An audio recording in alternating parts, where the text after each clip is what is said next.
వెళ్ళిపోతాయా? రేపు ఉదయం 9:30 గుంటూరు మిర్చి యార్డ్. గుంటూరు మిర్చి యార్డ్ అంటే నేను ప్రత్యేకంగా చెప్పవలసిన అవసరం లేదు. భారతదేశంలోనూ ఆసియా ఖండంలోనే మిర్చి కొనుగోలు అమ్మకాలకు సంబంధించి చాలా పెద్ద యార్డ్.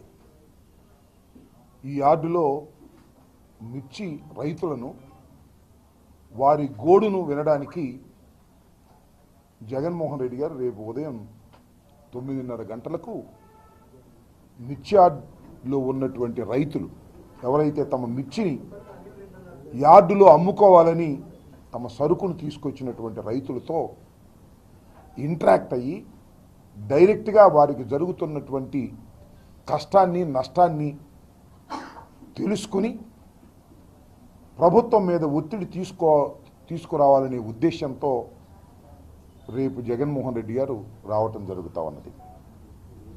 నేను ప్రత్యేకంగా చెప్పవలసిన అవసరం లేదు, కానీ గుర్తు చేయవలసిన అవసరం ఉందని మాత్రం మనవి చేస్తున్నాను. అదేమిటంటే తెలుగుదేశం పార్టీ అధికారంలోకి వచ్చి 9 మాసాలు అవుతుంది. సరే, పథకాల సంగతి పక్కన పెడదాం, అది వేరే సబ్జెక్ట్. రైతులకు ఏ ఒక్క విషయంలో కూడా, ఏ ఉత్పత్తి విషయంలో కూడా గిట్టుబాటు ధర లేదు.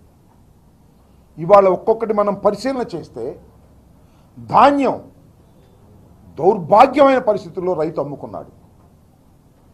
కేవలం 1200, 1300కి అమ్ముకోవాల్సినటువంటి దుస్థితి ఈ ప్రభుత్వం కల్పించింది.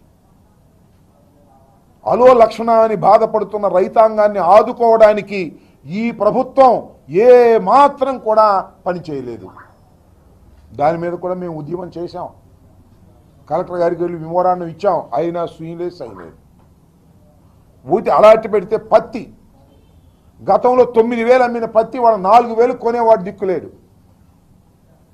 ఇవాళ మనం కందులు కానీ, మినువులు కానీ, శనగలు కానీ దేనికి గిట్టుబాటు ధర లేదు.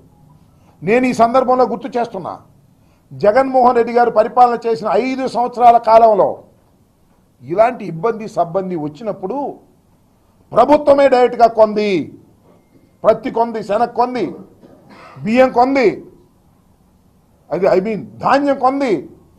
రైతుకు గిట్టుబాటు ధర ఇచ్చినటువంటి ప్రభుత్వం జగన్మోహన్ రెడ్డి గారి ప్రభుత్వం. ఇంటర్వెన్షన్ నిధి కోసం 3,000 కోట్ల రూపాయలు కేటాయించి ఖర్చు పెట్టినటువంటి ప్రభుత్వం. టొబాకోకు ధర లేకపోతే కొని ప్రభుత్వం నష్టపోయింది, రైతులు మాత్రం ఆదుకునేటువంటి పరిస్థితి తీసుకొచ్చింది.